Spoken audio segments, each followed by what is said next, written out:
Baik, selamat pagi Bapak Ibu semuanya. Selamat pagi, Dok.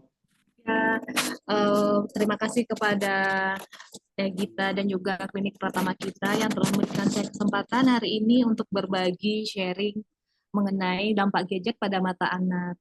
Nah, Bapak Ibu, saya mau nanya nih, di rumah kira-kira siapa sih yang tidak punya gadget gitu di rumah? Nah, rata-rata pasti punya gadget ya di rumah. Dan seringkali tidak hanya punya orang tuanya saja, tapi juga anak-anaknya memiliki gadget. Kadang memang anaknya punya sendiri ataupun memakai punya dari orang tuanya. Memang gadget ini banyak manfaatnya Bapak Ibu. Sekarang semua aktivitas baik dari segi pendidikan ataupun bidang yang lain itu sangat bergantung kepada gadget, misal handphone ataupun yang lainnya. Nah, ada dampak positif namun ada juga dampak negatif dari gadget ini sendiri. Salah satunya kesehatan mata. Nah, yang di sini saya ingin bahas adalah mengenai dampak gadget pada kesehatan mata anak. Nah, pertama kita mulai dulu dari mata itu sendiri. Apa itu mata? Nah, mata ini adalah salah satu organ dari panca indera kita semua. Nah, mata ini dia adalah indera penglihatan yang dimana dia berfungsi untuk mempersepsikan bentuk, ukuran, warna, maupun kedudukan dari suatu objek.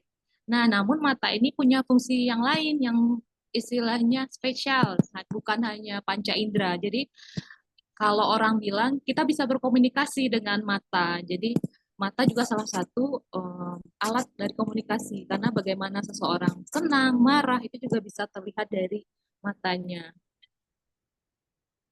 Nah, kemudian apa aja sih bagian-bagian dari mata itu sendiri? Di sini kita akan bahas satu-satu.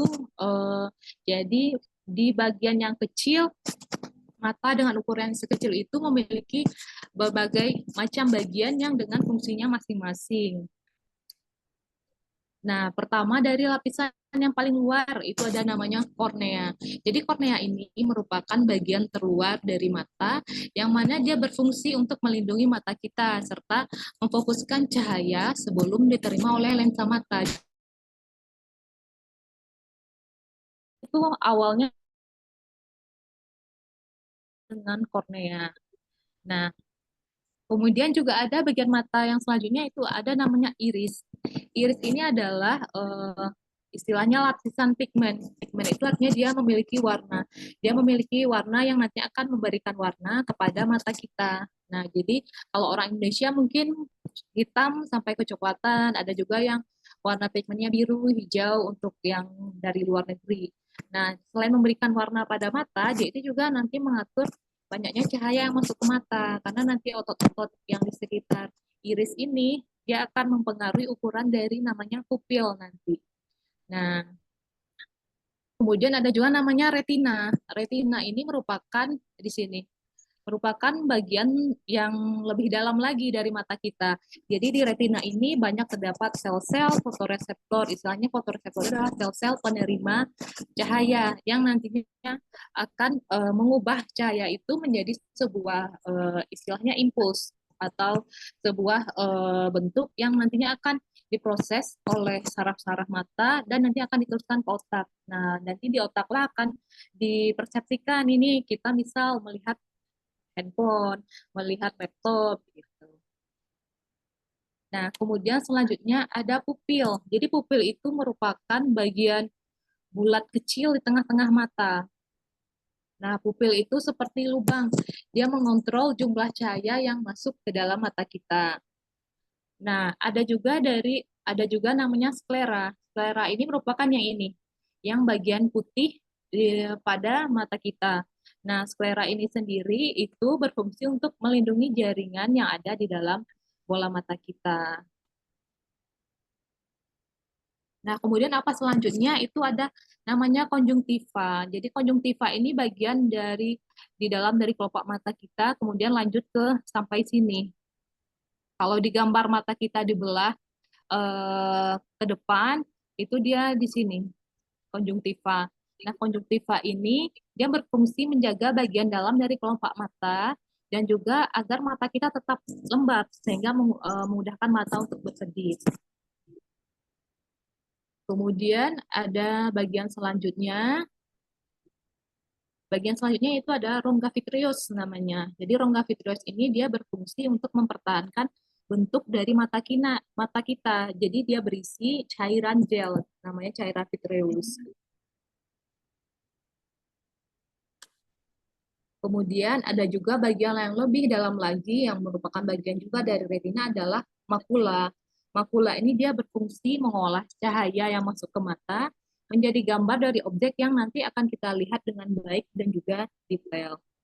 Nah, yang terakhir ada saraf optik namanya. Jadi saraf optik ini merupakan sel saraf yang membawa semua informasi visual yang kita lihat yang nantinya akan diteruskan menuju otak kita. Nah, nantinya di dalam otak akan diproses, barulah nanti kita mengetahui nih kita melihat apa gitu, melihat pemandangan kah, melihat orang. Nah, kemudian bagaimana sih proses kita mata kita itu melihat? Jadi sebenarnya benda-benda yang ada di sekitar kita, taruhlah misal gadget kita, itu memancarkan suatu cahaya. Nah, cahaya itu nantinya akan diterima oleh mata kita. Nah, di mana nanti dia akan masuk awalnya di bagian paling depan, yaitu di bagian kornea. Nah, nantinya dari lapisan paling depan, dia akan diteruskan sampai ke lapisan terdalam. Nah, nantinya di bagian tengah itu ada lensa. Lensa ini dia berfungsi untuk memfokuskan cahaya sehingga dapat jatuh tepat pada retina. Seperti kita tahu, retina ini tadi fungsinya adalah untuk dapat melanjutkan dari cahaya yang diterima itu, mengubahnya menjadi bentuk yang bisa diteruskan ke otak untuk dapat diproses. Nah, nanti apabila sudah sampai di retina, dia akan melanjutkan cahaya tadi dalam bentuk impuls namanya melalui saraf mata dan akan dilanjutkan ke dalam otak. Nah, nanti di otaklah akan diproses dan disampaikan disampaikan nanti apa yang kita lihat tersebut, apakah orang, apakah pemandangan, apakah gadget. Dan proses ini semuanya terjadi dengan sangat cepat, Bapak Ibu. Jadi hanya hitungan per milisecond. Jadi tidak sampai 1 detik gitu. Per milidetik gitu hitungannya. Jadi terjadi sangat cepat sekali. Dan gangguan dari salah satu dari fungsi ataupun bagian dari mata ini akan mengganggu proses penglihatan dari seseorang. Nah, kemudian kita masuk, apa sih itu gadget? Gadget itu adalah suatu istilah yang biasanya digunakan untuk beberapa macam jenis teknologi yang sifatnya sekarang semakin berkembang pesat, di mana di satu gadget itu banyak aktivitas yang dapat dilakukan. Contohnya seperti smartphone, iPhone, komputer, tablet. Jadi bisa untuk alat komunikasi, bisa untuk alat jadi belajar, entertainment atau hiburan, dan sebagian masyarakat mempunyai gadget ini dengan layanan internet, dan sehingga memudahkan mereka untuk mengakses banyak informasi, bahkan juga hiburan. Nah, sampai ada istilah yang mengatakan bahwa tiada hari tanpa gadget. Mungkin Bapak Ibu ada sendiri merasakan ataupun orang sekitarnya ada yang bilang, saya lebih baik ketinggalan dompet dibanding ketinggalan handphone gitu saat bepergian, karena saking sudah melekatnya gadget itu pada kehidupan kita sehari-hari. Karena di dalam gadget itu sendiri itu sudah ada mobile banking, udah ada aplikasi-aplikasi yang lain yang menunjang aktivitas kita di luar rumah gitu. Jadi sudah sangat menempel kepada aktivitas kita sehari-hari. Dan bahkan sebagian orang itu sudah ada yang namanya kecanduan dari smartphone. Jadi yang itu tadi, dia tidak bisa hidup tanpa perangkat digital ataupun dari gadget ini. Nah, di sini bisa Bapak Ibu lihat itu dari statistik yang dilakukan pada tahun 2022, itu ada 8 negara dengan penggunaan smartphone terbanyak di dunia. Dan Indonesia masuk di salah satunya, Bapak Ibu. Jadi Indonesia terletak pada peringkat keempat setelah Amerika Serikat, India, dan juga China. Jadi sebanyak 92,15 192 15 juta orang pengguna smartphone di Indonesia. Sementara kan dari warga Indonesia sendiri itu 200 jutaan. Berarti sudah lebih dari separuhnya dari warga Indonesia itu memiliki smartphone. Nah, kemudian di sini bisa Bapak Ibu lihat itu adalah persentase anak usia dini yang menggunakan telepon seluler dan mengakses internet pada tahun 2022. Yang ini sumbernya berasal dari Badan Pusat Statistik Indonesia.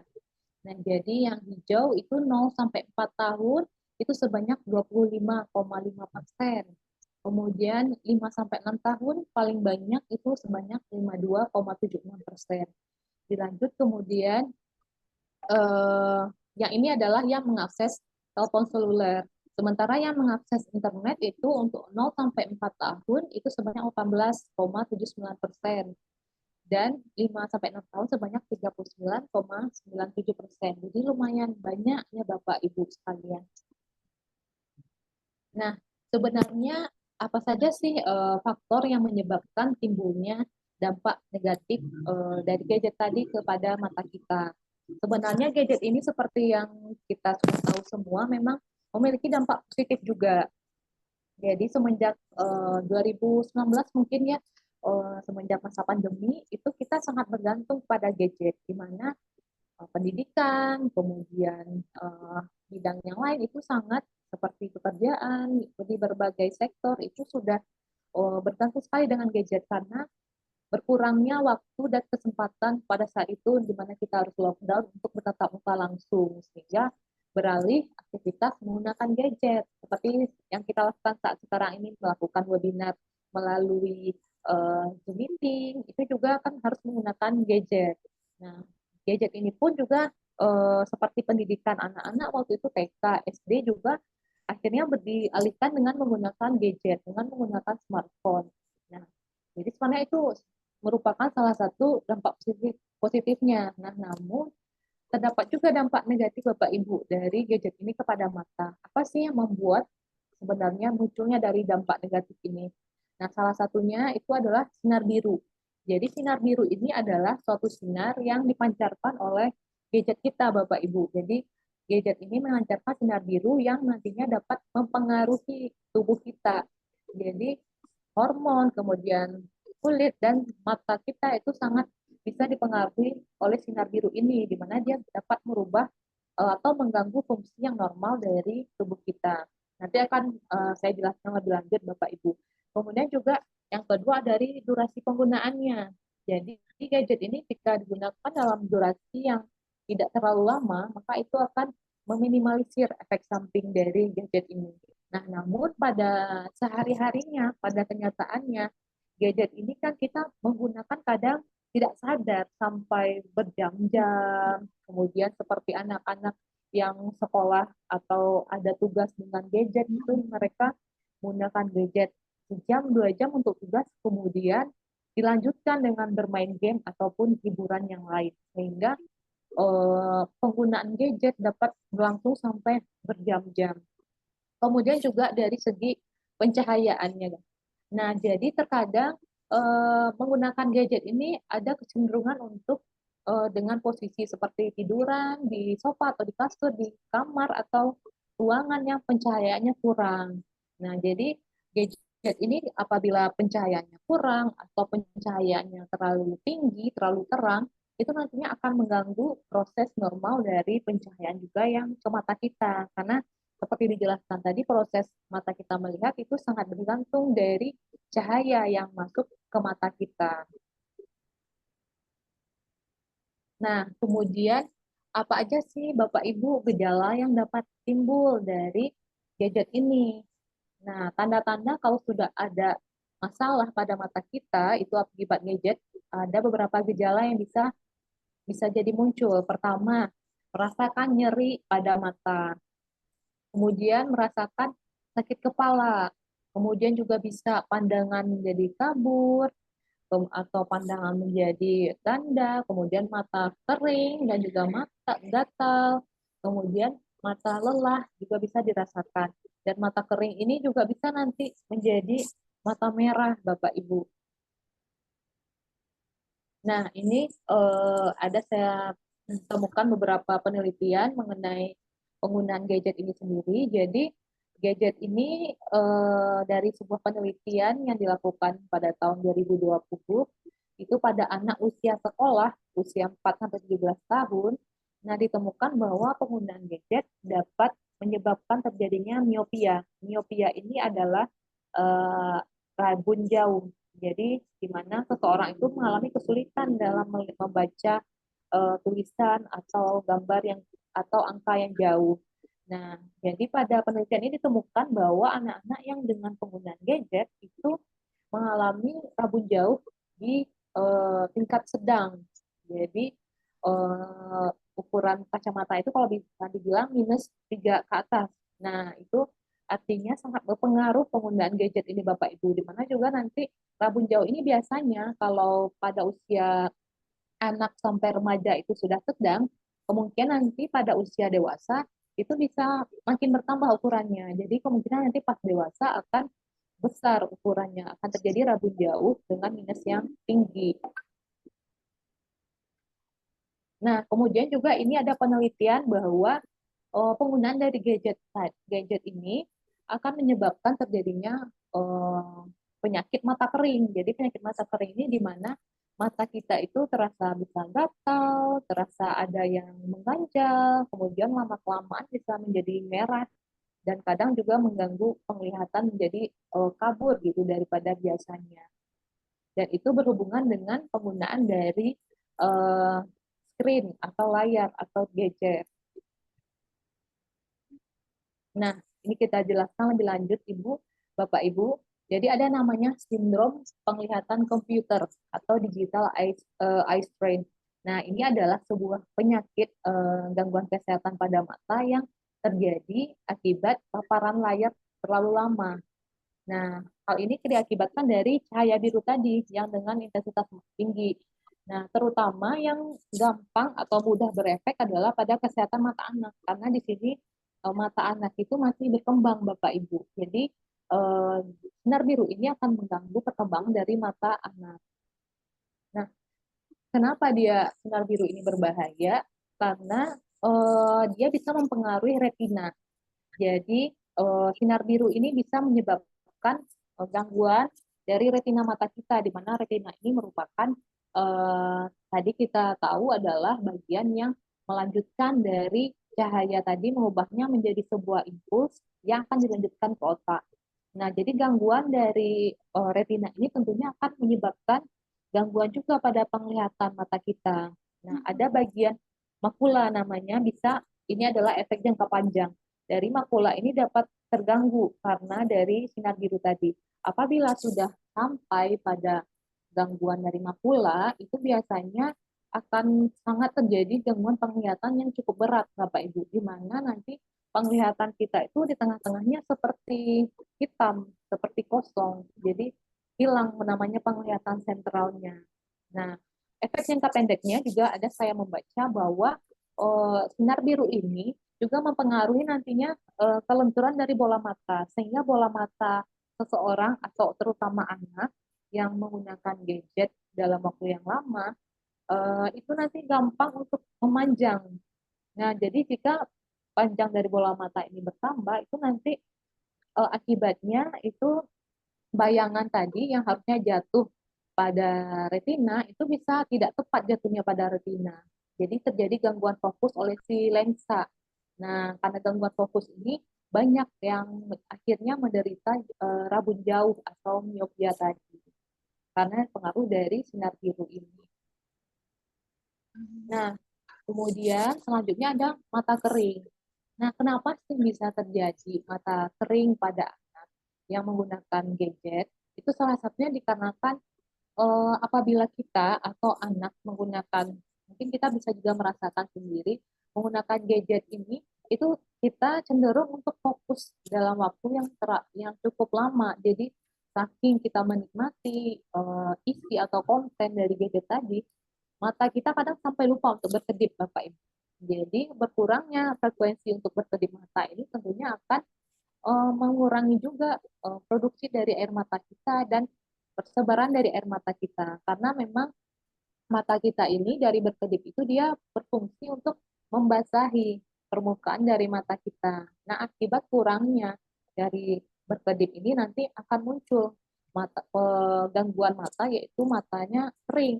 Mata kering ini gejalanya dapat dirasakan itu mata menjadi gatal, rasanya ingin dikucek, kemudian ada sensasi seperti mengganjal padahal tidak ada masuk sesuatu ke dalam mata.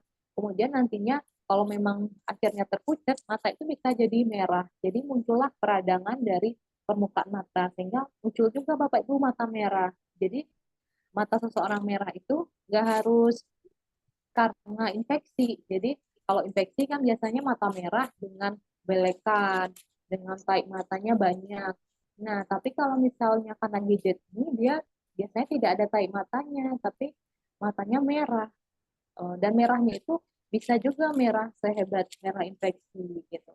Nah, faktor yang menyebabkan biasanya seperti tadi karena tidak sengaja akhirnya mengucek, apalagi anak-anak, Bapak Ibu. Biasanya itu kebersihan tangannya kalau kita tidak memperhatikan, mereka juga tidak terlalu ini ya dengan kebersihan tangannya. Jadi kadang tangannya kotor juga bisa masuk kotoran, kemudian belum lagi gesekan yang kencang, itu membuat permukaan mata menjadi iritasi. Nah, itu yang munculnya jadinya mata merah, Bapak Ibu. Nah, kemudian yang ini mungkin tadi sudah disinggung juga, itu ada rabun jauh, atau miopia. Nah, ini terjadi karena bola mata tadi menjadi lebih lentur atau memanjang. Nah, jadi mata itu tidak bisa memfokuskan cahaya jatuh tepat di bagian mata yang namanya retina. Jadi untuk melanjutkan ke otak itu mata mengalami kesulitan. Alhasil ya kita tidak bisa melihat dengan jelas objek yang ada di hadapan kita. Nah, biasanya salah yang sering dikeluhkan pada anak-anak dengan rabun jauh yaitu tulisan di papan tulis maaf Pak, sudah kok Dedek tidak merasa melihat dengan jelas gitu atau terlihat kabur atau yang biasanya duduknya agak ke belakang sekarang harus duduk ke depan untuk melihat dengan jelas tulisan birunya di papan tulis. Nah, kemudian bisa juga kalau rambu lalu lintas itu tidak jelas kelihatan atau marka jalan. Intinya adalah melihat benda-benda atau melihat benda angka tulisan yang jauh jaraknya. Nah, kemudian juga bisa kelelahan mata. Nah, kelelahan mata ini adalah dikarenakan yang tadi biasanya kita menggunakan gadget itu apalagi anak-anak apabila mereka sudah menemukan hiburan, game atau yang lain yang membuat mereka fokus, kadang mereka lupa waktu sampai menggunakan gadget dalam waktu yang berjam-jam.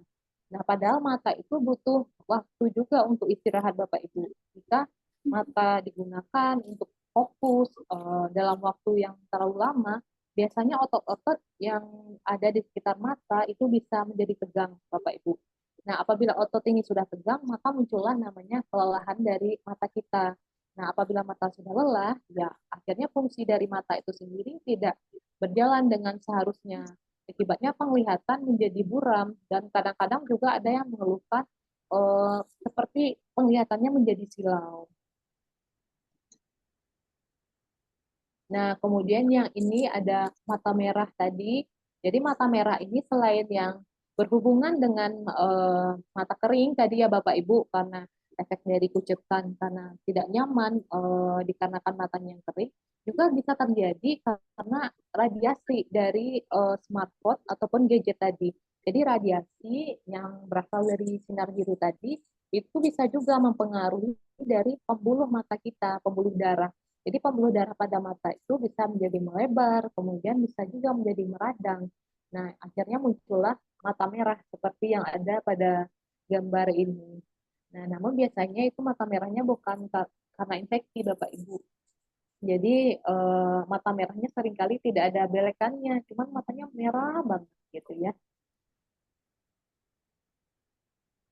Nah, kemudian kita lanjut Bapak Ibu. Jadi dari hal-hal yang dapat ditimbulkan tadi, ada beberapa tindakan yang bisa kita lakukan agar pencegahan ataupun efek dari gadget tadi tidak terlalu berdampak banyak pada mata anak. Pertama, batasi penggunaan waktu dari gadget tadi. Jadi sebaiknya itu tidak menggunakan gadgetnya lebih dari 1 jam, Bapak Ibu.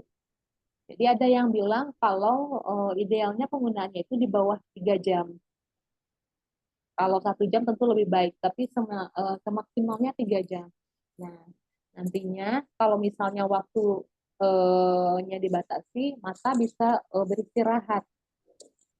Kemudian juga disarankan Bapak Ibu harus mendampingi anak saat menggunakan gadget. Karena ya tadi, salah satu fungsinya untuk mengingatkan juga agar anak ini tidak lupa untuk beristirahat dan tidak kelewat waktu terlalu lama untuk menggunakan gadget. Ada namanya aturan 20-20-20 Bapak Ibu. Jadi ini adalah yang paling ideal sebenarnya. Jadi selama 20 menit kita menggunakan gadget.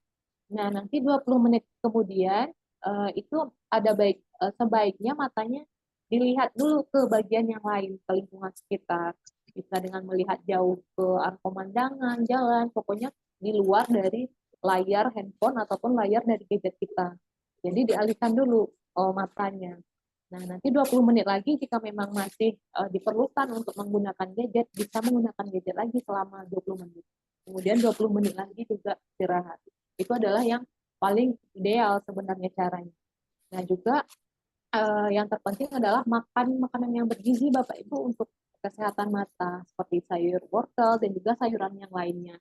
Nah, kemudian untuk yang pada anak-anak sendiri, misal anak TK ataupun yang sebelum usia masuk TK itu yang sudah biasanya menggunakan gadget pada hari-hari, memang disarankan itu Bapak Ibu orang tuanya memang harus lebih kreatif untuk membuat permainan yang lain yang tidak menggunakan gadget. Jadi memang disarankan dari Ikatan Dokter Anak Indonesia sendiri itu adalah yang sebaik-baiknya permainan itu adalah permainan tradisional sebenarnya. Jadi itu tidak menggunakan layar, kemudian secara stimulasinya juga lebih optimal Bapak Ibu. Jadi disarankan Bapak Ibu lebih mengajak anak-anaknya ke arah permainan yang tadi, atau bisa juga dengan menggunakan berbagai macam buku bacaan, bisa dalam buku yang bergambar atau ada buku yang bercerita yang nantinya disesuaikan dengan usia Bapak Ibu nanti. Oke. Dan yang terpenting juga Bapak Ibu yang sering kita lupa adalah jadi kita tegas, kita membatasi anak-anak untuk menggunakan gadget. Nah, tapi kita lupa diri kita sendiri juga kadang menggunakan gadget dalam waktu yang lama, yang berjam-jam. Nah, jadi sarannya itu adalah kita tidak menggunakan gadget di depan anak-anak Bapak Ibu. Jadi itu adalah ya sebagaimana orang tua bilang itu anak itu sebenarnya mencontoh dari orang tuanya, dari kita. Jadi kalau memang kita mau anak kita tidak kecanduan atau tidak menggunakan gadget dalam waktu yang terlalu lama itu sebaiknya memang kita juga tidak menggunakan gadget yang lama di depan mereka. Kecuali memang ada hal-hal penting atau yang urgent yang harus dilakukan gitu. Jadi kita sebagai orang tua memang harus memberikan contoh terlebih dahulu kepada anak kita.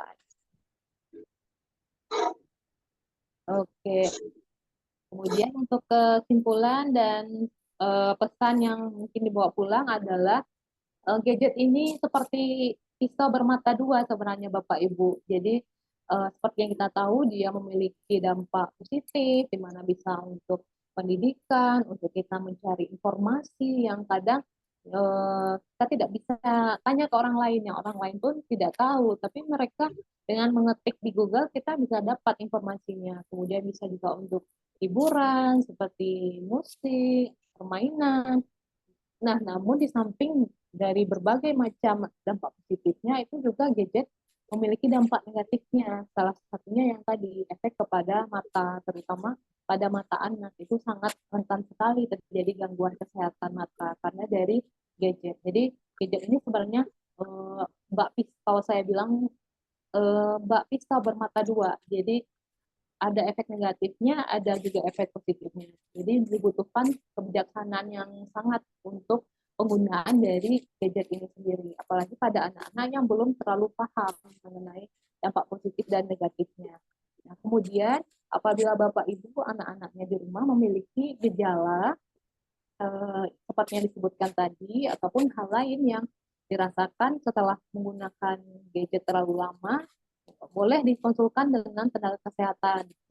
Salah satunya bisa juga dikonsulkan ke klinik pertama kita apabila bapak dan ibu ingin konsul dengan tenaga kesehatan mengenai keluhan terkait gadget ini bapak ibu.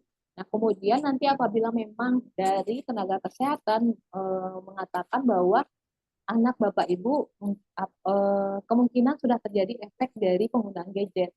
Nah nantinya pasti akan disarankan untuk apakah bisa dilakukan penanganan di klinik ataupun mungkin jika memerlukan uh, penanganan dari spesialistik nanti akan kita bantu untuk merujuk ke rumah sakit itu ke dokter spesialis mata. Nah nantinya bapak ibu diharapkan mengikuti anjuran sesuai dari kondisi anak bapak ibu karena biasanya ada pemeriksaan rutin sekali 6 bulan ataupun sekali setahun yang harus dilakukan sesuai dengan kondisi mata bapak anak dari bapak ibu. Oke.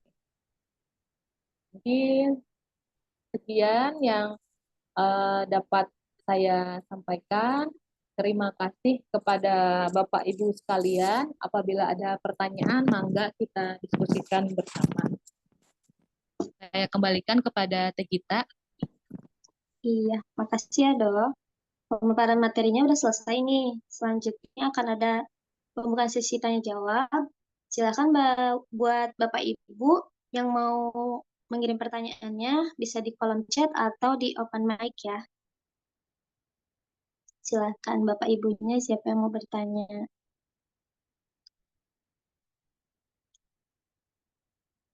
Kalau ini tuh dok, apa gadget tuh sangat berpengaruh besar banget ya buat anak-anak tuh kayak udah kecanduan tuh kayak Ya, ponakan gitu. Kalau udah kecanduan tuh, oke. kalau udah lihat apa-apa tuh jadi tantrum gitu, jadi mudah tantrum ya. Ya, Efek salah itu satunya juga. juga Teh efeknya karena sudah sangat kecanduan. Biasanya kan kita biar gampang hidupin YouTube, biar bisa kita melakukan hal yang lain gitu ya Teh. Iya, iya. Jadi, Contohnya kan ponakan saya juga kalau kalau udah pengen tuh kalau nggak dikasih pasti tantrumnya, wah iya udah. betul. Itu Jadi biar nggak terlalu ini gimana ya dok ya? Biar anaknya nggak terlalu candu untuk ke HP itu gimana ya? Kan oh, kalau yang masih di bawah umur 2 tahunan tuh agak susah dikasih tahu ya, mm-mm. masih banyak tantrumnya gitu. Iya, jadi memang anak ini salah satu sarannya Teh dari dokter anak dan juga psikolog yang saya baca itu kalau untuk anak di bawah 2 tahun itu kan sebenarnya tidak boleh sama sekali untuk diberikan screen time atau gadget. Jadi memang sebenarnya paparannya harus nol. Jadi tidak boleh dipaparkan dengan itu. Namun kalau sudah terlanjur untuk dipaparkan dengan yang tadi karena memang terkadang sebagai orang tua kita merasa kesulitan untuk kadang ke kamar mandi juga susah ya Bapak Ibu apabila Iya. kita memiliki anak yang di bawah 2 tahun gitu. Kadang kita ya udah dipasangkan YouTube. Nah, jadi caranya memang yang tadi dialihkan Bapak Ibu. Jadi diberikan mainan yang lain untuk mengalihkan perhatiannya salah satunya. Jadi disarankan itu mainan yang tradisional Bapak Ibu sebenarnya. Jadi bisa dalam membaca buku atau permainan yang lain kayak susun balok itu disesuaikan dengan usianya atau mainan yang bunyi-bunyi juga bisa atau permainan yang lain. Bisa juga kalau anak umur 2 tahun itu seperti untuk mainan merangsang sensoriknya juga bisa. Jadi kayak diberikan apa puding-puding itu atau berbagai macam permukaan yang beda-beda misalnya ada plastik, ada kain. Nah, itu selain mereka buat mainan juga bisa untuk merangsang sensoriknya. Biasanya berefek untuk tumbuh kembangnya juga. Berefek juga kalau yang saya baca itu berefek juga ke pola makannya. Jadi biasanya itu untuk mengurangi anak-anak yang makannya pemilih. Jadi kalau dia udah meraba-raba semua permukaannya, permukaan yang berbagai macam, ada permukaan kasar, berbenjol-benjol, permukaan yang halus licin kayak plastik. Nah, itu ternyata selain mengalihkan perhatian anak-anak, itu juga berefek ke pola makannya. Jadi pola makannya tidak pemilih. Kemudian anak-anak yang suka ngemut katanya juga bisa distimulasi dari itu. Jadi mungkin memang kalau kita bilang stop susah ya memang kalau anak 2 tahun. Tapi memang harus kita tetap tegas yang di sekitarnya. Jadi di sekitarnya biasanya kan 2 tahun itu usianya anak-anak cenderung untuk meniru. Iya. Jadi salah satu usaha kita untuk menegakkan aturannya ya dengan kita mencontohkan. Jadi orang dewasa sekitarnya dulu yang mencontohkan bahwa ya kami juga tidak ada main gadget. Jadi usahakanlah jangan main gadget di depan anak-anak. Kalau memang mau mengajak misal anaknya pengen rajin baca buku ya kita baca buku aja pura-pura baca buku di dekat mereka atau baca bareng mereka. Nah, lebih bagus lagi yang tadi kalau mau beli mainan, ya belilah mainan-mainan yang tradisional yang bisa mengalihkan perhatian mereka. Karena biasanya anak usia 2 tahun ini kalau ada mainannya, ada aktivitasnya, dia biasanya bisa lupa dengan yang si gadget tadi gitu. Tapi kalau memang sudah sangat berat yang udah dialihkan masih tidak bisa juga masih minta gadget juga yang sangat kecanduan berat itu memang sebaiknya diterapis dengan profesional, bisa ke psikolog anak ataupun ke dokter anak. Mm-mm. Dan Oke, makasih itu dok mungkin penjelasannya. teh. Ya, Iya, makasih penjelasannya dok ya. Yang lainnya gimana Bapak Ibu? Ada yang mau bertanya nggak? Nah, ini ada yang nanya dok. Dok izin bertanya, kalau rekomendasi dari dokter AAP, AP kan kurang 2 tahun. Hanya boleh melihat HP untuk video call saja. Karena ada interaksi secara nyata, jadi anaknya nggak pasif. Kalau dari dokter kesehatan mata, apakah berbeda pengaruhnya video call dan aktivitas lain yang anak lihat di HP? baik, terima kasih buat pertanyaannya. Jadi kalau untuk dari ini memang ada sedikit perbedaan dari yang rekomendasinya Bapak Ibu. Cuman memang maksudnya sebenarnya baik. Jadi kan karena ini sebenarnya muncul dari kondisi sekarang yang kadang misal seperti ini, cucunya ada di provinsi A, sementara keluarga yang lain ada di provinsi B, C, D, itu kan mau nengok cucu, mau berinteraksi dengan cucu, salah satunya dengan video call. Makanya itu salah satu dari rekomendasi dokter anak sebenarnya kalau video call masih boleh karena kalau video call itu anaknya masih berinteraksi dua arah. Jadi istilahnya bisa menjadi stimulasi juga untuk anaknya gitu. Nah, namun sebenarnya kalau dari kesehatan matanya sendiri tetap ada efeknya Bapak Ibu karena kan walaupun video call tetap pancaran sinar birunya ada.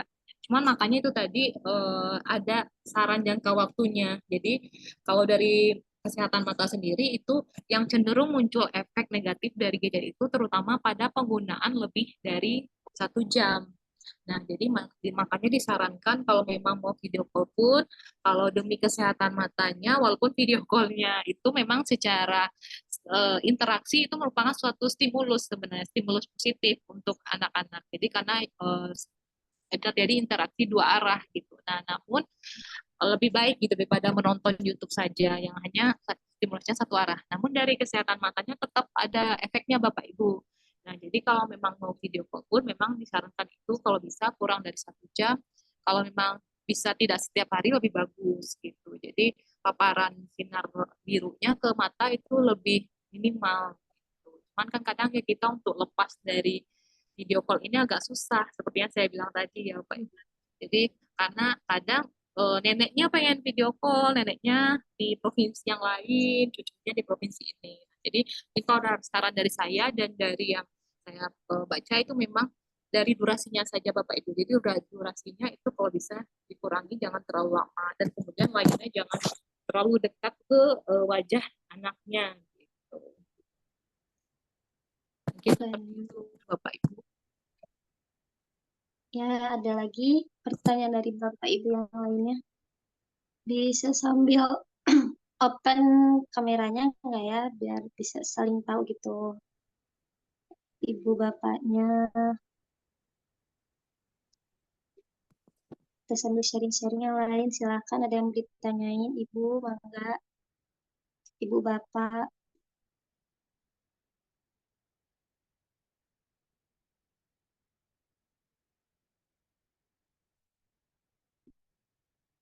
Jadi ini tuh emang apa tugas yang sangat berat ya dok ya untuk orang tua tuh sebenarnya ke anak-anak zaman sekarang tuh godaannya gitu.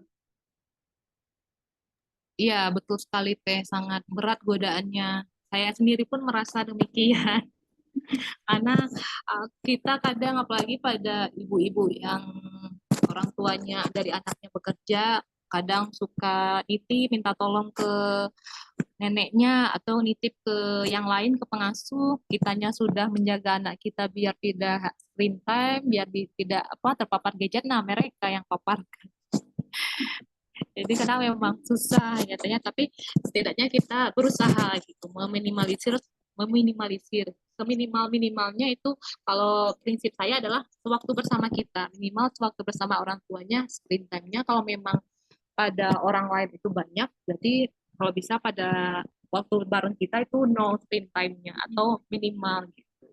Karena ya kita nggak bisa ini juga ya, kadang kalau apalagi ke kakek neneknya rada susah kadang ya Teh ya, karena kita Iya, pun nggak tega juga kadang dikira kita ngatur gitu. Tapi itu aja, kalau memang bisa dikomunikasikan, apalagi kan Bapak Ibu ini udah dapat sedikit sharing dari saya, kalau memang bisa disampaikan, mangga diajak. Mungkin beberapa nenek dan kakeknya bisa juga kan yang ada memang ada background pendidikannya atau bisa diajak diskusi itu, mangga diceritakan aja. Jadi kita udah dapat sharing ilmu dari klinik pertama kita bahwa efek dari penggunaan gadget gini gini nek kayak gitu. Nah, kalau memang mereka bisa diajak diskusi, alhamdulillah. Tapi kalau memang tidak bisa juga ya, alhamdulillah juga karena bisa membantu kita jaga anak. Berarti waktu bersama kita aja diatur seminimal mungkin dalam penggunaan gadget gitu. Dan kalau memang menggunakan gadget pun ya setidaknya kayak tadi yang dari eh, yang pertanyaan tadi itu setidaknya hanya video call saja, yang lain dihindari. Jadi minimal-minimal mah video call aja lah ya dok ya, nggak usah. Ya, dan itu pun durasinya kalau bisa jangan terlalu lama gitu. Karena Iya. tetap ada paparan sinar birunya dari layar gadgetnya. Hmm. Baik, ada lagi dari pertanyaan dari yang lain. Ibu bapaknya mangga, ada lagi pertanyaan. Izin bertanya lagi, Dok. Ini Mangga. kalau Mangga. misalnya kalau misalnya kita udah mulai menemukan nih gejala-gejala yang khas tadi ya yang dijelaskan apakah anaknya mulai suka kering ya matanya jadinya lebih mudah gatal atau matanya merah tapi nggak ada tanda infeksi. Sebenarnya dan kadang kan orang tua juga ah itu mah dari HP, ah itu mah dari HP gitu ya. Gitu. Kapan kita harus concern untuk benar-benar oh iya ini harus segera dikonsulkan dan dia kapan harus bisa dikonsulkan tanda bahaya yang jangan sampai diabaikan oleh orang tua karena orang tua merasa ya itu mah dari HP aja mungkin kan gitu ya gitu mungkin itu yang mau ditanyakan. Baik, terima kasih Ibu atas pertanyaannya. Jadi memang kalau untuk deteksi, kalau untuk gejala tadi, sebaiknya memang sedini mungkin Bapak Ibu. Jadi kalau memang sudah ada kita kecurigaan ke arah, oh ini kemungkinan ada efek samping dari gadget, tepatnya dijelaskan yang tadi, sebaiknya memang sedini mungkin untuk konsultasi ke tenaga kesehatan Bapak Ibu. Kenapa? Karena ya kita sayang Bapak Ibu dengan mata anak kita. Karena mata ini merupakan ya semua aktivitas Bapak Ibu menggunakan mata ya. Jadi yang kita tahu kalau kita mau jalan aja juga harus pakai mata. Kemudian apalagi anak-anak masih dalam proses pendidikan itu kalau matanya terganggu tentunya sangat mengganggu sekali. Apalagi pada anak-anak yang sudah minusnya sangat tinggi di masa sekolah dasar. Harus menggunakan kacamata yang dengan lensa yang tebal. Tentu itu juga mengganggu kenyamanan untuk si anak itu sendiri. Jadi walaupun kalau menurut saya sebaiknya walaupun gejala yang dirasakan itu sangat apa istilahnya sedikit atau masih ringan, justru itu bagus Bapak Ibu. Justru itu harusnya segera untuk konsultasi agar gejala tadi tidak memberat Bapak Ibu sebelum muncul gejala-gejala yang lain yang lebih berat karena nantinya apabila mata ini sudah terganggu nanti aktivitas sehari-hari juga pasti bakal terganggu Bapak Ibu apalagi pada anak. Salah satunya yaitu pendidikan. Pasti sangat terganggu pendidikannya. Melihat tidak jelas, prestasi di sekolah mulai menurun, ataupun kalau sudah ini apa sudah konsul tapi gangguannya sudah berat sehingga harus menggunakan kacamata misalnya sudah ada terjadi gangguan mata minus yang lebih tinggi itu eh, menggunakan kacamata yang tebal itu pada anak sekolah dasar, saya rasa itu juga cukup mengganggu kenyamanan mereka. Kemudian kalau untuk yang mata kering yang merah tadi, Bapak Ibu, jadi saya juga ada melihat kasusnya yang tadi yang ditunda-tunda karena merahnya itu kadang muncul kemudian hilang, muncul kemudian hilang. Nah, tapi anak-anaknya kadang suka ngucek Bapak Ibu. Jadi kan anak-anak ini ya sesuai yang mereka rasa yang dilakukan. Nah, efeknya Bapak Ibu apa? Jadi lama-kelamaan itu matanya yang putih, bagian yang tadi saya sebut, yang saya jelaskan dengan sklera tadi, itu berubah warna Bapak Ibu. Jadi karena seringnya dikucek, seringnya merah hilang timbul, merah hilang timbul, dia berubah menjadi agak kekuningan dan kecoklatan.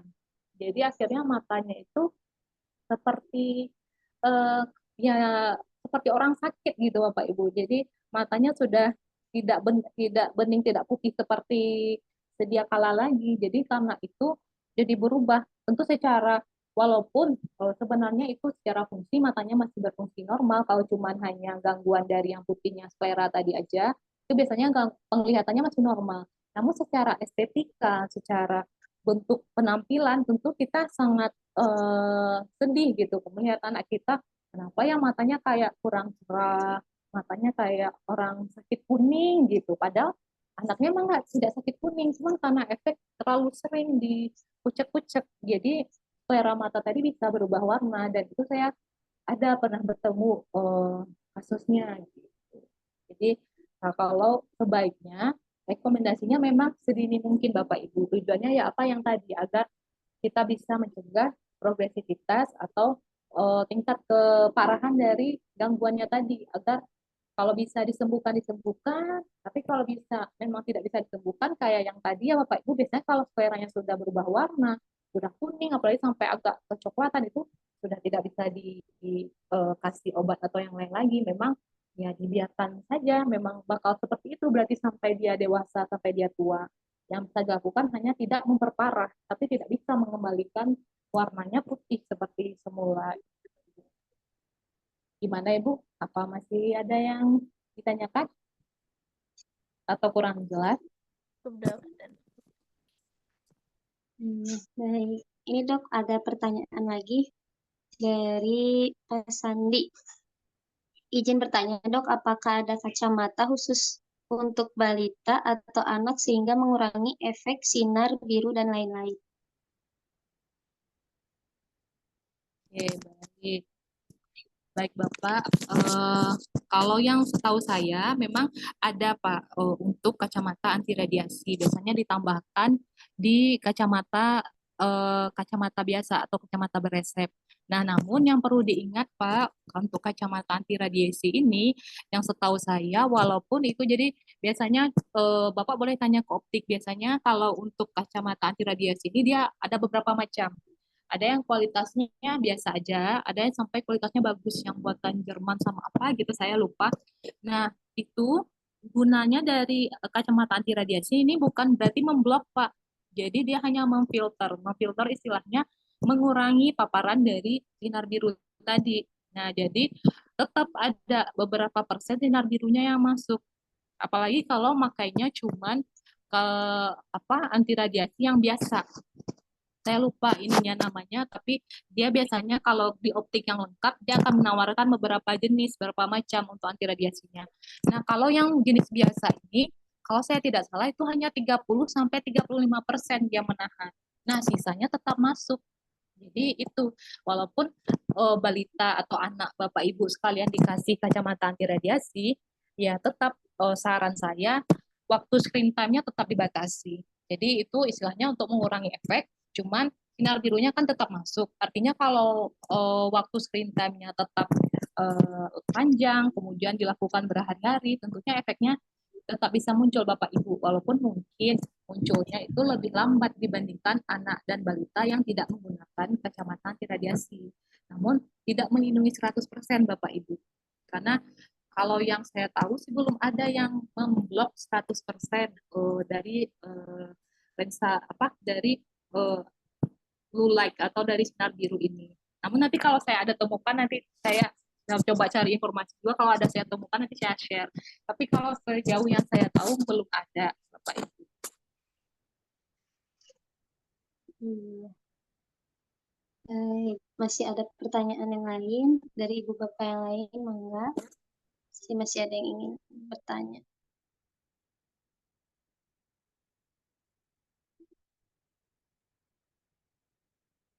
Ada yang mau ditanyakan? Mangga.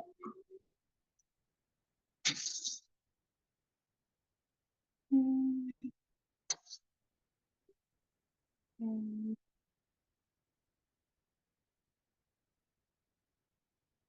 Kalau boleh tahu dok, kalau kacamata itu tuh kayak gimana ya dok? Emang bentuknya kacamata gitu yang buat anak-anak tuh? Iya teh, jadi tetap seperti kacamata biasa, hanya saja ditambahkan lapisan lain di lapisan anti radiasi di ininya, di lensa kacamatanya, di kacamatanya. Hmm. Mm-mm. Tapi kasihan nih kalau dari balita deh. Iya, itu salah satu kekurangannya selain memang dia tidak memblok 100%, pasti tidak nyaman dan apalagi anak umur 1 sampai 2 tahun itu biasanya kan Bapak Ibu dia coba deh Bapak Ibu pasangkan kacamata rata-rata tuh langsung dibuka, langsung mereka Iya. buka sendiri karena kayak merasa antara itu seperti mainan atau mereka pun merasa kurang nyaman untuk pakai kacamata gitu. Kecuali mungkin anak-anak yang sudah sekolah dasar atau SMP mungkin lebih paham gitu ya. Tapi kalau 1 2 tahun juga saya rasa memang betul betul kata Teh Gita itu biasanya cukup susah untuk memasangkan kacamata. Mm-mm. Hmm.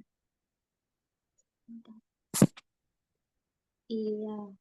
Yang lainnya nggak ada yang mau ditanyakan lagi? Atau sudah cukup dari materinya?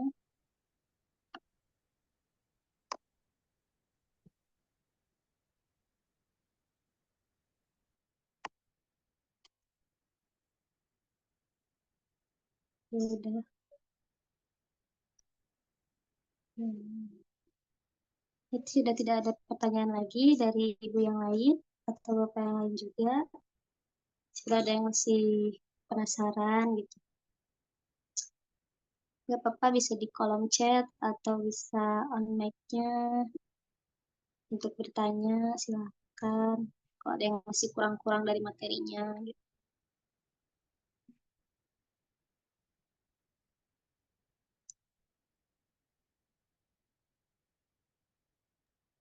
Kalau mau nanya tentang yang lain pun seputar kesehatan mata masih boleh juga lah Teh ya, mumpung ada kesempatan Iya, dan ada waktu. betul. Nanti saya coba jawab kalau ini memungkinkan. Iya, bisa di luar dari materi ya dok ya Ya, pertanyaannya ya. boleh mangga.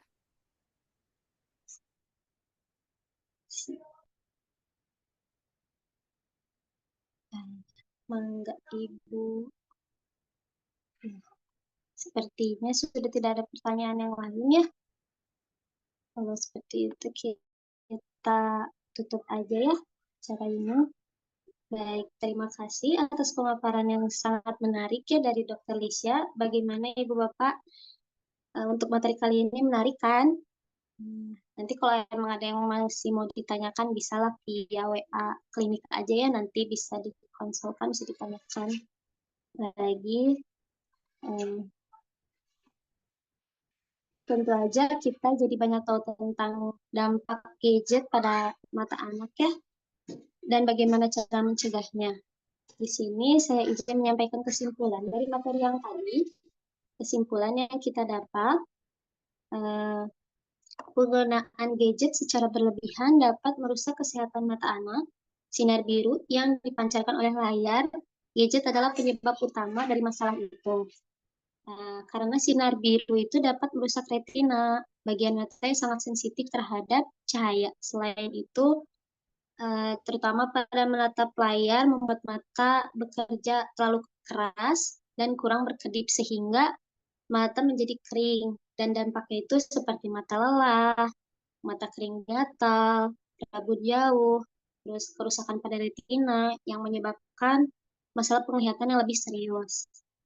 Cara pencegahannya itu dengan batasi waktu, penggunaan gadget, jaga jarak pandang yang aman, istirahat mata secara teratur, gunakan fitur filter cahaya birunya jika ada, dan konsumsi makanan bergizi untuk kesehatan mata.